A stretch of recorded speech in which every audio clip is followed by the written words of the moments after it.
แท็บเล็ตราคาประหยัดใส่ซิมได้โทรออกได้ถ้าท่านกำลังซอกหาแท็บเล็ตราคาประหยัดในงบบ่เกิน3ล้านให้ลูกให้หลานใช้เรียนหนังสือหรือเอาไปใช้เป็นงานทั่วไปเฮาแนะนำรุ่นนี้เลยแท็บเล็ต Magic 5 Pro ในส่วนสเปคของรุ่นนี้ใส่ CPU Unisoc T610 RAM 4 g b ความจุ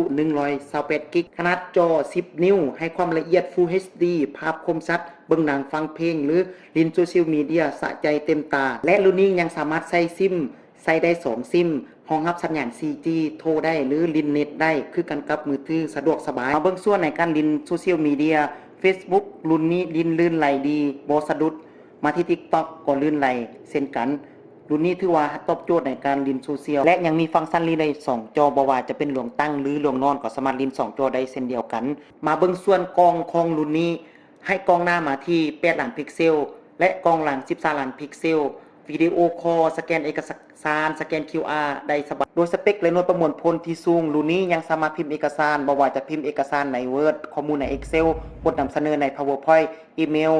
หรือเฮ็ดเวียกอื่นๆผ่านระบบแอปต่างๆก็ได้เช่นกันพิเศษลูกค้าที่สั่งซื้อในช่วงโปรโมชั่นทางร้านเฮาแถมฟรีคีย์บอร์ดเมาส์และเคสมีบริการหลังการขาย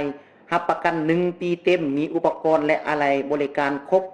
สนใจสั่งซื้อทักเข้ามาทางข้อความหรือเบอร์ WhatsApp ที่ปรากฏขึ้นอยู่ในหน้าจอ